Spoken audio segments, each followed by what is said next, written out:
been out talking to Americans. Do you think that they're prepared in the way that President Trump says they should be today? No. Look, Caitlin, I think one of the great political crises we face is we really don't appreciate the pain that ordinary people are feeling. You are living ostensibly in the richest country in the history of the world. 60% of people are living paycheck to paycheck, living under extraordinary stress, trying to put food on the table, pay their rent, worried what happens if their landlord raises the rent, worried what happens if somebody gets sick and they can't afford to go to the doctor.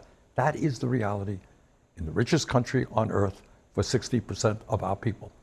Not to mention that we have the highest rate of childhood poverty of almost any major country, and too many of our seniors are living in poverty. That is the economic reality. And it's a reality that Trump is in the process of making even worse. So when I go around the country, what I'm trying to do is rally the American people to say, yes, of course, we've got to stand up to the horrific policies of Trump. But in addition to that, we need a political movement which is going to stand with the working class of this country and take on the oligarchs and create an economy that works for all of us, not just Elon Musk and his friends. So you're saying they don't have the breathing room that the White House seems to be saying, you got to give us a little they grace don't. here. They really don't. And you know, it's a bit arrogant to say, well, kids may have a smaller number of toys and the price may go up a little bit. I think billionaires like Trump and Musk do not have a clue about what it means for a working class family trying to buy presents for the kids or to take care of the basic necessities of life. I think it's an incredible arrogance and ignorance on the part of these people who have so much wealth and so much money. It is a pretty striking scene to see the president surrounded by many billionaires who are in that room that make up his cabinet, telling kids that the shelves may be emptier and they may not get as many toys. Well, you only have to pay a few bucks more, really. Well, for Trump, it doesn't matter. He's a billionaire. But if you are struggling to take care of your family, that few bucks buying toys or the increased price of groceries or the increased rent that you may be paying or the increased cost for an automobile that you may want to buy, yeah, that's a very big deal. I don't think the billionaire guys have a clue about what that's about. He says President Biden is to blame for the last quarter of non-economic growth. It kind of went in reverse, and that he might be to blame for the current quarter. At what point do you think the president is responsible for GDP? Never. He's never responsible for anything. It's always somebody else's fault. That's his modus operandi. He's always blaming somebody else and takes no responsibility for anything. I can tell you this. Do you think if it was good, though, that he would take credit for it? Of course, you got to take credit for what you do. And one of the things that's happening and what's rattling the entire global economy, not just our economy, is this arbitrary trade war that he has started, the arbitrary tariffs that he has imposed on countries all over the world. I mean, I'll give you an example of what he has managed to accomplish. Canada is a longtime ally and friend of the United States. I live 50 miles away from the Canadian border in Burlington, Vermont. Trump supported the conservative candidate there, and these guys were ahead by 24 points 2 months ago. Trump's support managed to cause them to lose the election. And all over the world, people are responding to this Trumpism, and I think it's going to have a negative impact, thank God, on right-wing extremism all over the world. Because people are saying, if this is what right-wing extremism is about, we don't want it. Well, I mean, Canadians have been so upset with the president's tariffs and also how he's talked about making Canada the 51st state. In terms of the trade war that he's carrying out, you know, you have appeared with people like Shawn Fain, who's the president of the UAW, that you two were together at an event in 2023. I think we have a picture of that. Fain has been praising the president and his auto tariffs. He's been on this program saying he likes that. Obviously, he was someone who was a supporter of Vice President Harris's. Then there were exemptions that happened this week for those U.S. automakers. When someone like that comes out and praises the president and then he goes back on this to give them a temporary relief, as he called it, I wonder what you would say to someone like Shawn Fain about that. Well, look, let me say a word. Tariffs unto themselves are not necessarily bad.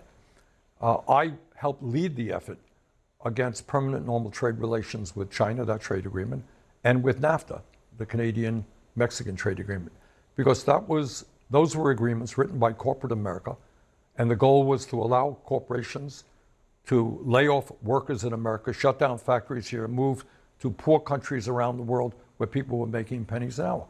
So selective utilization of tariffs to protect American workers and American industry is a good thing. But that is very different than coming up with some crazy proposal based on nothing that anyone can understand, imposing arbitrary tariffs on virtually every country on earth. That is kind of off the charts. If the president's policies continue as they are and the economic data that we're seeing, do you think the U.S. is going to go into a recession? Look, I fear that it might. And I would hope very much that my colleagues in the Democratic Party begin to bring forth an agenda that speaks to the needs of working families. I think that one of the scary things that's happening in this country is that a whole lot of people are giving up on democracy itself because they look at our government and they say, does anybody in Washington have a clue about what I am going through? Yeah, the polling is bad for Trump, but it's just as bad for Democrats Right. who you caucus with. It is. And so I think the answer is that people are saying, I am hurting, the rich are getting richer, who cares about me? So what we are fighting for right now is an agenda that speaks to the needs of working class people. It is not good enough just to go after Trump. You've got to do that, but you need something in addition. For example, you tell me, we have a healthcare system in America, which in my view is completely broken and dysfunctional. How often do you hear people talking about the need to do what every other major country on earth does, guarantee health care to all people? Am I missing something? Do you hear that discussion? No, but I'm glad you brought that up because on this front, we pressed Senator Schumer about this last night in terms of what is the strategy coming from Democrats on the Hill. Do you guys have a cohesive message on how to deal with Trump 100 days in? This is one part of what he had to say in response to that. Our caucus is united. Look at this. The Republicans on this upcoming reconciliation bill, which sets the funding for the whole government, they're fighting with each other. Compare that to the Democrats. We're totally united. We're totally united in my caucus. What Democrats lack right now is a vision for the future. I'm assuming you're... I think that last guy was right. Not the other guy, but the guy was on last. So, it's not surprising. You believe you're right and Senator Schumer's wrong here. You need an agenda. Did you hear it? You're not united around what? Are we united around guaranteeing health care to all people? I'm proud, by the way, that the Democrats supported an amendment that I offered to raise the minimum wage to $17 an hour. That's a start. Are we united in tackling a corrupt campaign finance system? Now, you tell me, you're an observer of these things. How do you deal with politics in America without understanding that billionaires play an enormously destructive role in both political parties? Well, and you've been on this oligarchy tour, fighting the oligarchs across the United States. I'm going to show you the crowds in a moment because I want to get to that. But Senator Alyssa Slotkin, a Democrat who's new to the Senate, said that she doesn't think that that's helpful, that that's a good tactic for people like you to be using. James Carville was saying, people like AOC and Bernie, they're not winning elections. I do wonder what you make of that because it is a real question. Well, look, that is part of the old Democratic establishment. And they are interested in winning elections, which is very, very important. But in my view, you can't win elections unless you have something to say to the vast majority of the people in this country. I do not think that Donald Trump won the election because he promised tax breaks for billionaires and to cut Medicaid and nutrition and education. That's not why he won the election. He won the election because a lot of people are saying, who is going to do anything? And Trump comes along, I'm going to smash the system. People say, yeah, well, I'll take a chance, better than nothing. What the Democrats need to do right now is to have the courage to take on the very powerful special interests who, to a large degree, control the political process and the legislative process in the United States. And you clearly don't seem to think they're doing that. I will also say Trump says he won't cut Medicaid. We'll see what Republicans do on the Hill. Trump was in Warren, Michigan last night. You were just there not long ago. Yeah. And last night when Trump was in Warren, he made a point about crowd sizes between the two of you. And when they say that Bernie's probably the best they have. By the way, he's about 7 years older than me, more, 8 years older. One thing I got to give him credit, he's a lunatic, but he's still pretty sharp. And he's going around with AOC +3, the +3 follow him. They hang on for little bits. They hang on for nuggets. and they get crowds. They say, our crowds are so much bigger than their crowds. Their crowds are small. If I ever had a crowd like their biggest crowd, they'd say it's over for Trump. He's lost the magic.